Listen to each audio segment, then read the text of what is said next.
There are certain values and practices that withstand the test of time.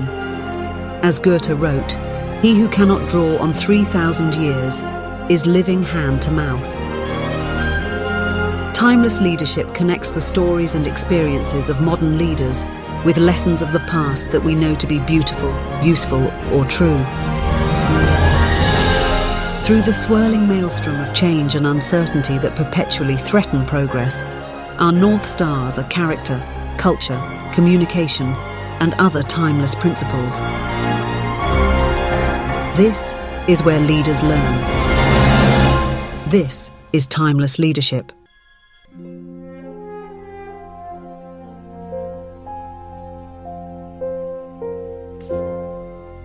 I'm excited to be back here with you again on Timeless Leadership, and this interview in particular is one that I am very excited about. We recorded this months and months ago, and I held on to it with the understanding that Rishad's book would be coming out, as it did just in the last week or so, and I wanted to time it appropriately. And in listening to it as I was editing it, it made me realize that so much of what Rishad writes, so much of what Rishad talks about are timeless principles. And that's why I think he's such a great fit for timeless leadership. Some of the things that you're going to hear us talk about involve change and uncertainty, things that are constant, not only in business, but in life. And Rishad's philosophy around change, being that it sucks, but irrelevance is even worse. And in the change that we experience, in the uncertainty that we experience, this is nothing new. One of the things I do is work with leaders and executive teams that are in flux, either within themselves or within their industry. And when we realize that there are hooks, timeless hooks that we can kind of hang our certainty and our confidence on, that makes managing that much easier. And in talking with Rishad, I think a lot of these concepts come out, and I'm going to have links in the show notes to various of his thought letter entries that we refer to. And I encourage you to avail yourself of his really smart thinking. I'm honored to have Rishad here, and I'm excited to have you hear him. Rishad Tobaccowala is a former chairman of Digitas and Razorfish, two of the largest marketing transformation agencies in the world. Today, he's an author, speaker, teacher, and advisor with 4 decades of experience, specializing in helping people, organizations, and teams reinvent themselves to remain relevant in changing times. He was named by Businessweek as one of the top business leaders for his pioneering innovation, and Time magazine dubbed him as one of the 5 marketing innovators. He's in the Ad Age Interactive Hall of Fame and has received a Lifetime Achievement Silver Medal Award from the Chicago Ad Federation. You can read his weekly thought letter, The Future Does Not Fit in the Containers of the Past, on Substack, and hear him on his podcast, What Next?, where Rishad speaks with a range of leaders on how to make sense of cultural, social, and business changes transforming us all. Rishad's best-selling book, Restoring the Soul of Business, Staying Human in the Age of Data, was published by HarperCollins in 2020, and they have just published his latest book, Rethinking Work. Rishad Tobaccowala, welcome to Timeless Leadership. Thank you very much. And Scott, your introduction makes me sound like I know what I'm doing, which is kind of fun. Well, after this long, I would hope so, right? Practice makes perfect. It does, but hopefully another 10, 15 years, we'll get better. Well, Rishad, we've known each other for quite some time, from my corporate days at Ford, your days at Digitas and Razorfish.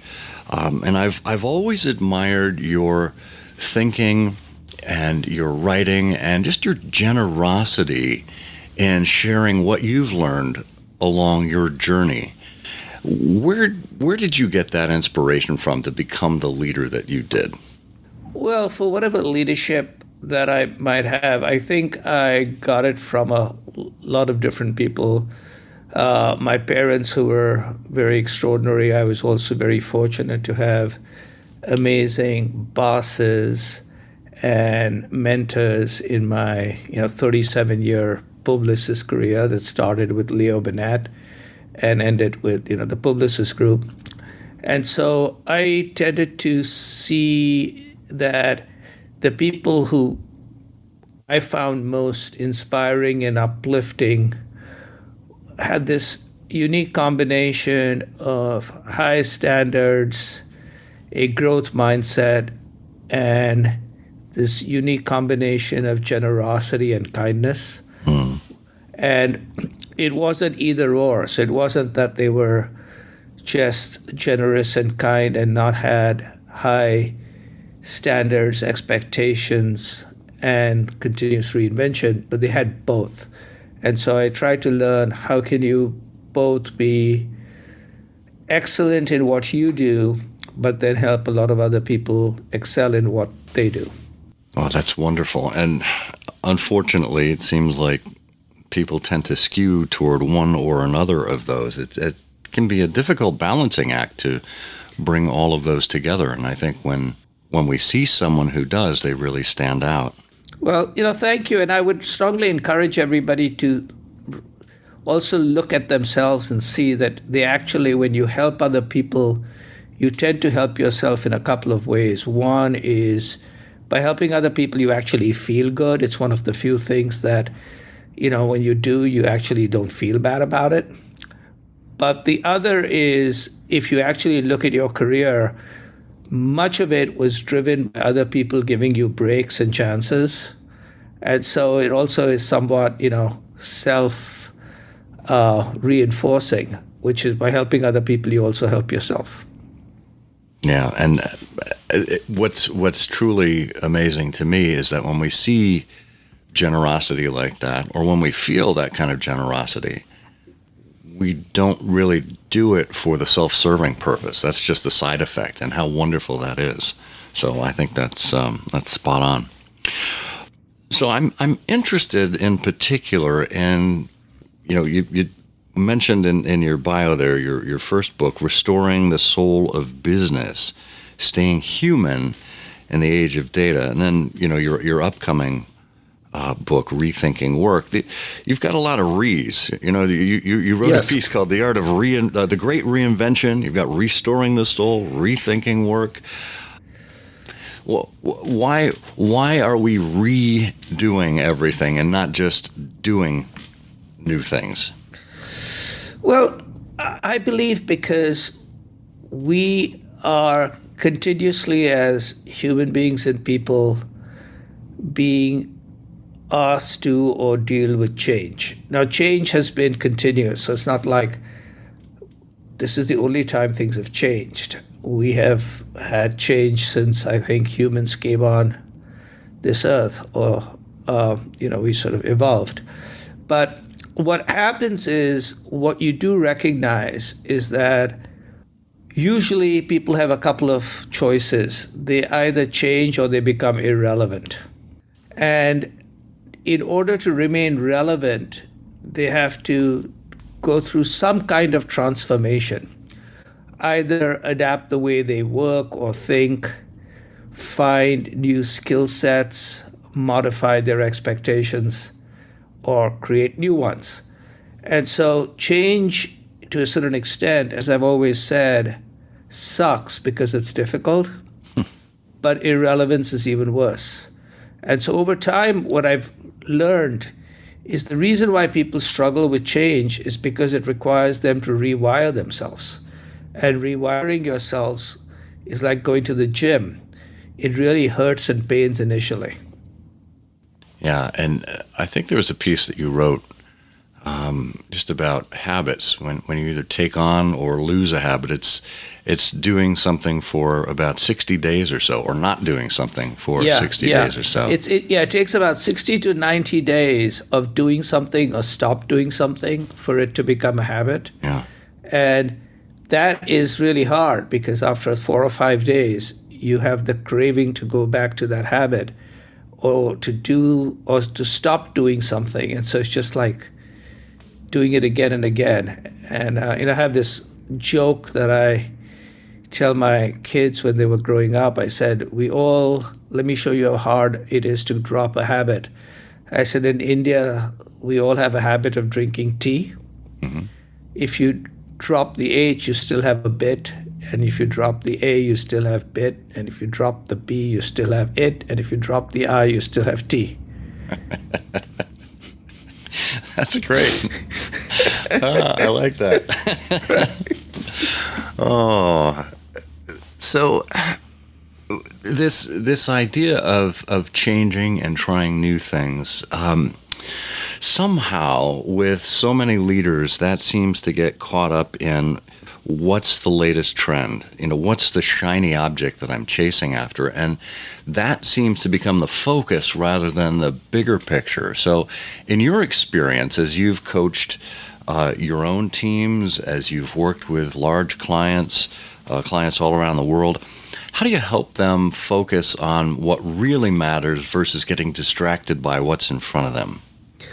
So the way I do it, and you can share maybe a couple of these links in the show notes, is I've written a piece called The Three Relevances. So one of my posts on my Substack was The Three Relevances, and one was called The Four Shifts.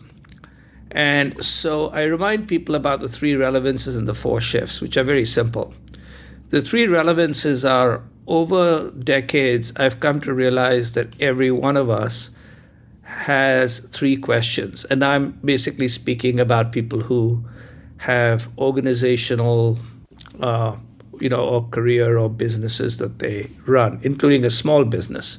So question number one, or relevance number one, is my business set up for tomorrow? So is my business still relevant? Is my business model still relevant? And you know this from your days of automobile, that, to a certain extent, at some particular stage, a lot of the great automobile companies missed certain things like electric and mobility, which came from Uber and Tesla, and their business models were challenged. So the first question is my business model relevant? The second one is my organizational design, are my suppliers, is my talent relevant? And the third one, if you give enough leaders enough time or alcohol, they will come up with the third one, which is, are they themselves relevant? And so whenever someone looks at you, they're really asking you to help them in one of those three, which is helping them with their business model, helping them with their organizational structure, suppliers or talent, or helping them just upgrade themselves. So those are what I call the three relevances.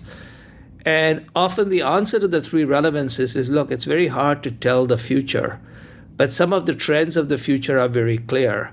So don't get confused by whatever is currently coming. And you and I have lived through this, when everybody basically believed that the digital world was directly correlated with NASDAQ. And when the NASDAQ QQQ crashed in 2000, I went to our clients and then said, that is the noise. The signal is broadband penetration. So don't align according to QQQ, align according to broadband penetration, what people are doing and are likely to do. So to a certain extent, there are what I call the four shifts. So instead of going in with whatever is the latest and greatest, think about the four shifts. And in there I write about these four shifts, which are power shifts. One of those power shifts are, power is moving from management to talent. It's moving from a unipolar world to a multipolar world. There are what are known as demographic shifts. The world is aging really fast. A third of Japan, a third of China is over 65. 10,000 people turn 65 every day in the United States. Outside of Africa, the rest of the world's population is declining. It takes 2.1 children to keep the population the same. That's less than that in the US. It's all the way down to 0.78 in Korea. So you have a world of aging population and declining population when most businesses are focusing on Gen Z and they think population is expanding. So That's what I call some demographic shifts. The third shifts really are mind shifts. COVID was one of the mind shifts where people began to ask no longer how do I basically fit life into work, but how do I fit work into life? And the last one is a technological shift. And even those are like big shifts, and those are really about human connections. So when we talk about 1993, when you and I were hanging around, we talked about things like search and e-commerce, but really what those were people connecting to transaction and people connecting to discovery. And then in 2007, we were connected to distraction to everybody and all the time. We call that social, mobile, and streaming, but it's really human connections. And now we're basically, data is connecting to data, which is applied statistics on steroids, which is AI. New forms of connection like VR, XR, AR, voice, much faster connections like 5G, and trust connections like blockchain. But the world is about connections which technology enables. So if you start thinking about these things, which are the technological shifts, the power shifts, the demographic shifts, and the mind shifts, those are ones that you want to align your career with and you want to align your company with versus what's the latest thing. That is timeless advice right there. No kidding. And we will have the links to those pieces Perfect. And more. You've got such a wonderful archive of material from your thought letter. I love that you call it a thought letter, not a newsletter. Yeah. And you've done a wonderful job of curating it along the way, celebrating some of your milestones and grouping your writings so that they're easier for people to find. Yeah, the people have basically said, "Hey, look, it's so much easier, because Substack doesn't have a great search engine." So Right. I said, "Okay, I'll just allocate it all on one page, and you can basically find what you want." And I'm going to do it again in about 5 weeks because I'm now just finished letter number 195. So right. when I get to 200, but it'll be the same page. I'll just keep curating it. Yeah. What a wonderful gift to the rest of us. That's the future does not fit in the containers of the past. I think it's one of the longest Substack titles on the platform. Yes, it is, and because it definitely is, but it's tended to be extremely popular, and and a lot of people share it not only with their colleagues, but often some of the articles with their kids. Yeah, it is. It's really not just for professionals, but for humans. Just like what we do here. And speaking of that, I came across a quote of yours in a publication by your alma mater, where you said, "Business matters, making money matters, people matter most." Talk a little bit about that. Well, I have basically come to understand that let us think about let's say the business of, marketing, which is a field that you and I have focused on, right? Over time. So at the heart of it, when we think about marketing, we sometimes think about marketing like through the lens of a brand, or we think about marketing as a bunch of tools, or we think about marketing as what's the latest data sets. And when you think about it, marketing is about people. And what I mean by this, if you ask what people want and what they hope for, it's more likely that you will actually figure out what the new opportunities or threats to your business are. I've always said that the opportunity and threats for any category tends to come from outside it. And most people miss it because what we tend to do is we define our categories by our existing competitive set. And every time a category gets shaken, it doesn't come from existing competitors. So I often say if you benchmark using the lens of your brand and your business, you're going to miss things. And you're just going to figure out how to be less pathetic than other pathetic people. Okay? But you're not going to be actually extraordinary. So by focusing on people versus business or brands, you're more likely to have better marketing. Similarly, what I've realized is companies don't change and transform, people do. And so the same company that will talk about their transformational agenda will never align their incentives or training program. And my whole stuff is show me your incentives and your training program and why it's good for your people, then change will happen. If you tell me change will happen because you have a strategy, an M&A plan, a reorganization plan, and a press release, ain't gonna work. Yeah, I mean, it really does come down to what your people are ready for, what you've motivated them for. And I think you captured this really well in one of your pieces, which I love. Of course, we'll have a link to this as well. Debossification. Yes. And so one of the key things that, you and I have the advantage of, and I particularly do these days, is I am now a company of one. And I used to work in a company of 106,000 people, and I still do stuff with them, so that's cool. But I'm now a company of one. And I became a company of one just before COVID, as I started this new career as a writer and speaker and advisor. And what I began to realize post-COVID, that many people were struggling in running their companies or firms or teams. And they were starting to often blame the people. They were saying these people have become lazy, there's Gen Z, they don't want to do any work. What's the problem? Let me get them back into the office. And there's a great case to be made for in-person interaction, etc. But what I began to realize is the issue was not just the people, but it was actually us in management. Because we were used to being bosses. What does a boss do? A boss allocates, delegates, monitors, checks in, evaluates. And people at home basically said, hey, I'm getting my work done without too much of this nonsense, allocating, delegating, checking in, monitoring. And what I really want is someone who will mentor me, build, create, right? Inspire. And that is a leader, not a boss. Right. So what people were doing is they were not necessarily rejecting the office. They were rejecting management, old style.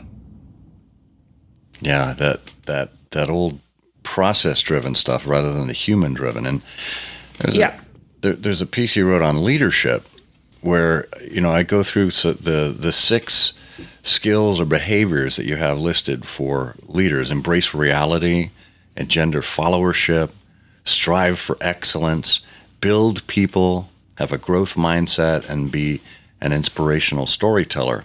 And as you look at those 6 in total, I mean, there really isn't one of them there that stands out as, a technical kind of skill. These are all human skills. Yes. And I think that is telling. It's been there all along, and yet we've become distracted by, these other management theories or process-driven things or the tools or technologies rather than what really drives people. It does. And I will. The other day, meaning last week, I was, privileged to be the keynote speaker at my old school, University of Chicago Kills Marketing Forum. And it's named after this incredible marketer and CEO and president, a lady called Anne Mukherjee, who used to be at Pepsi and Bernard Ricard and S.C. Johnson. And she and the dean had asked me to be the speaker, and the topic and the theme of that particular conference was AI and the future of marketing, right? And AI and the future of leadership. And one of the things I spoke about, and they'd asked me to speak about, is how do you future-proof your career in an AI age? And I've written this piece, which is how do you future-proof ourselves? That's one of my Substacks. So I basically, revisited that. And I said, if I were to look for people today, and if I were to build my career today, and I'm still working, so what I try to do is how do I future-proof myself so I still remain relevant? And I came up with these 6 C's, and you'll notice that these 6 C's are all human. And what they are is, one is cognition, which is the ability to continuously learn. Because if you don't embrace AI, adapt, complement, and learn it, you will be left behind because the future is, coming. Second is curiosity, because AI looks backward and human beings look forward. And the third is creativity, which is connecting dots in new ways. Now, a case can be made that these modern probabilistic computers, by hallucinating, have become creative, but I still believe there's a human creativity. Yeah. And then the other four are we're going to be 4, 5, and 6 is how we work with other people or other devices. So collaboration, as I've told people, everything is easy, but people get in the way. Dealing with people is really messy, but you have to deal with it. Or now dealing with machines. So collaboration. Convincing, which is everyone's going to have the same AI and data. So how do you build a case? How do you convince? And finally, a very old school thing called communication, which is speaking and writing. And my basic belief is those 6 skills are what's going to be important. Obviously, cognition, which is learning about AI, is going to be important. And collaborating, which is working with AI. But the other 4, and those are human anyway, but they also, right. But the other 4 are completely about human beings. And the future is about AI plus HI, where AI is AI and HI is everything from human intuition, human imagination, human inspiration, and human intelligence. And this entire fixation that I have an AI strategy, my whole thing is like telling me you got an electricity strategy. Everybody's got electricity. What are you going to do after that? What? How? My whole stuff is what's wrong with you people? Yeah. That's, oh boy. And as much as you say the future does not fit in the containers of the past, it actually does. These are patterns that we've seen before, that people just get wrapped up in this instead of looking at the bigger picture or looking at human nature, which is constant throughout history. Exactly. And I love those 6 C's in future-proofing yourself, because I tell young people, as they're thinking about, trying to decide on a career. I have 2 sons who are college age now. Don't worry about whatever the, computer programming, AI, even gaming or what have you. I said, you should take the time now to study humanities and to understand the great human condition, because that will prime you for whatever comes next, whatever the technological changes, whatever the way the world is moving. If you understand these constants, you can apply them to whatever situation you find yourself in. I could not agree more. And I will remind you, both of us are aged enough to remember this. Okay, and this wasn't actually so long ago. This was maybe even as 5 to 10 years ago. It's not even like in the prehistoric dinosaur times that we were born in. But, it was even 5 to 10 years ago where people would basically say, even 5 years ago, they'd say the 2 things you need to learn is coding and Mandarin. Okay? Yeah. China is growing, so you need to learn Mandarin and you need to learn coding. All right. So the most recent Samsung phones have automatic translation from Mandarin into English and English into Mandarin. Wow. There you go. Right? So that's number 1. Number 2 is a part of what I do is I, help people all over the world, and I do some talks in my country of origin, which is India, which is obviously got most of the engineering talent, Yeah. A lot of engineering talent sits in India, including these big companies. Like, for instance, both things like Accenture and IBM have more employees in India, and as do a lot of others. And now the engineers there who write code are really worried about losing their job to Copilot and other things. Yeah. And there is this, you should check this out. There's this company called Cognition.ai, and they've just created a machine called Devin, which is a full-scale developer. So you can actually give this machine tasks and they will develop it, and they will develop code at a very high level. They will interrogate it, talk to you. So in effect, the machine has replaced the coder. Wow. And as an advanced math major, people would always ask me, why do I run from any profession that's highly mathematical? I said, because the machine will do it better. That's right.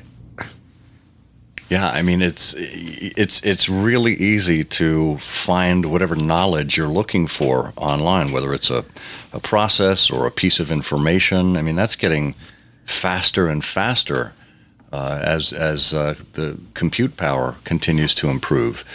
And the question is, well, if you're not going to be able to compete with some kind of knowledge searching device or tool, and what do you have to bring to the table?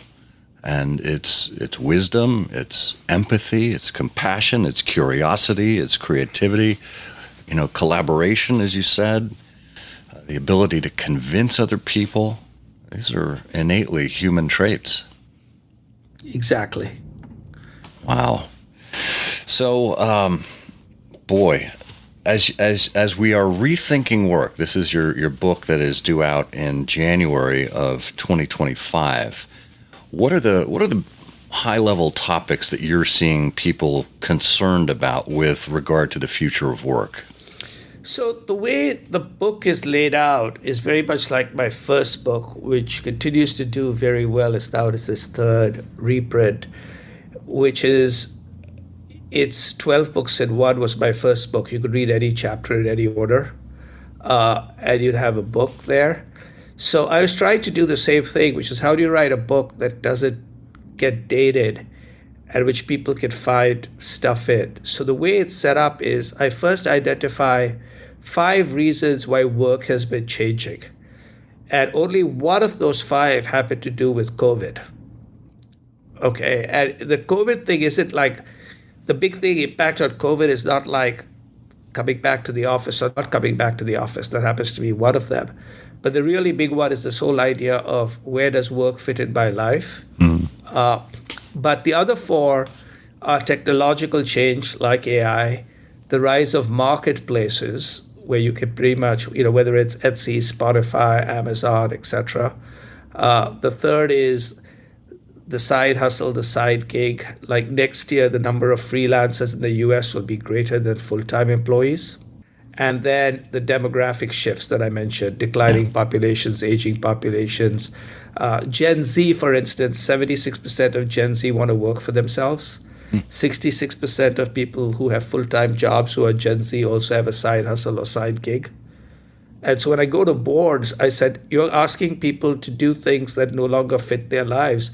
And all of you board people are sitting around in planes looking at each other's face, and you'll have no longer understand reality, except you all think you're big and powerful. Wake up, right?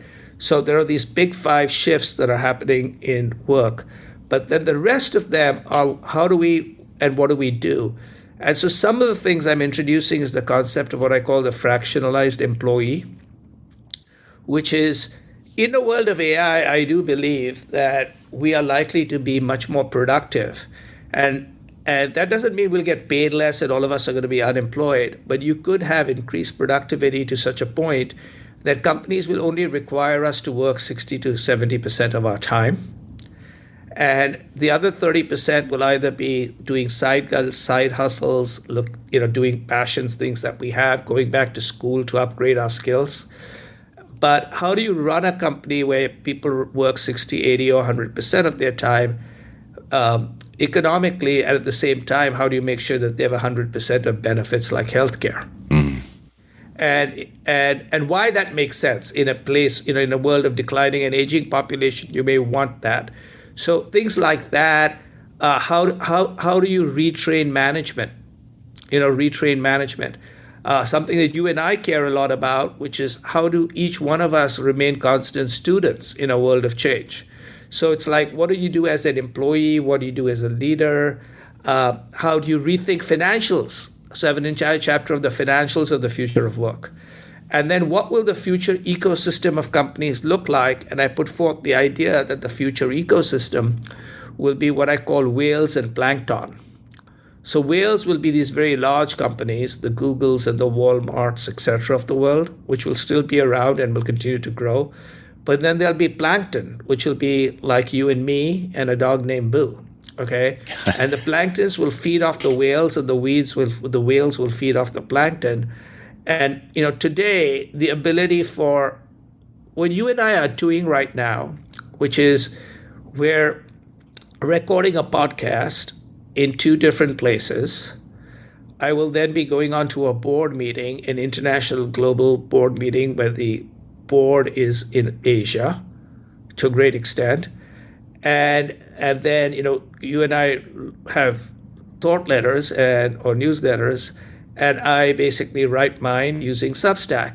All of those things have been enabled by large companies, but it has allowed me as a small person to scale. And so these are these things that are really unusual. Like, for instance, all the job growth in the US over the last 3 years have been in companies with less than 500 people. And so the book basically says, okay, in such a world, how do you rethink finance? How do you rethink benefits? How do you rethink training? And that's what this rethinking work is. And they're very specific examples of what can be done. So it's not basically woe is me. It's like, here are ways to think about it. But I provide perspectives and frameworks, and then people have to apply it to their market, their country, and their needs. Yeah. Well, I mean, for someone who is, kind of comfortable with the way things are currently, looking at a future of work like that could be terrifying. There is so much uncertainty there, and I think that's particularly what terrifies a lot of leaders, is when they can't predict what's coming next, or they can't provide a level of certainty for their employees. And it sounds like what you've got here, and I'm really looking forward to it, Rishad, is kind of a guidebook for embracing this, kind of working with what we've seen happen already, and looking at those patterns and looking what's possible and encouraging people. I think it's so exciting what the future is holding in the future of work. It is. It's going to be, and because work is so central, because that's the other thing that you and I realized, and I at least, when my wife heard I was going to start the second career, she kind of looked at me and she said, "What is your problem?" Right?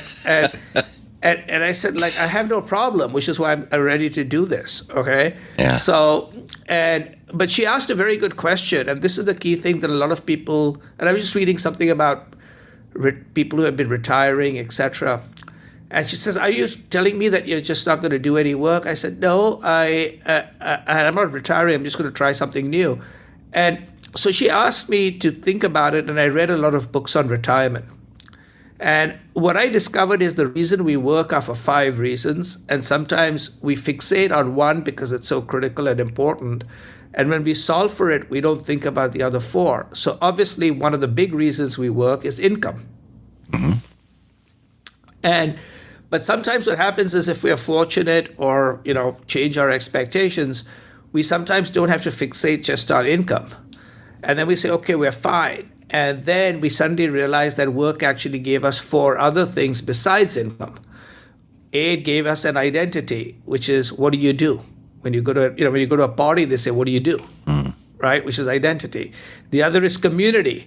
Either your workplace or your industry gave you a lot of connections and community. The third is purpose. You wake up in the morning to do something. And the final thing is growth, which is you learn things all the time. So purpose, growth, identity, and community are as important as income. And so in this future of work, how does that also all work are things that I sort of look at. Yeah. Oh, I love that. And those are universal and timeless. Yes. Well, Rishad, as we wrap up here, any final words of wisdom for us? Well, what I would basically say is the final word of wisdom is for people of our seasoning, or people who today are young. Pay attention to what people like you and maybe I are doing, because in effect, I think what you and I have done, besides being probably really terrible in everything we do, we also have managed to evolve. Yeah. And evolve across our career over time. You were a big muckety muck at a big company, and you're still a big muckety muck, but not at a big company. And how do you do all of that? And I would say pay attention to a lot of people, and also recognize that the headlines may be scary, but the future is much better and always will be if you just ask yourself, are you better off living today than 35 years ago? Most people are better off living today, whether there are people of color, whether they're people, women, whether they're people who are suffering from cancer, whether they're people who love music. It's better today. But we always want to go back to a world that never was. as someone says, what if someone told you that these are the good old days? Good old days indeed. Well, Rishad Tobaccowala, thank you so much for sharing your wisdom with us here on Timeless Leadership. Thank you very much. Please take a moment to rate and review the show on Apple Podcasts and share it around. In doing so, you can help the next generation of leaders on their journey. I really appreciate you taking the time to do this. Our theme music, Timeless Harmony, used with permission, was written by Matthias Leon and performed by the City of Prague Philharmonic Orchestra. I'm Scott Monty. There's so much to learn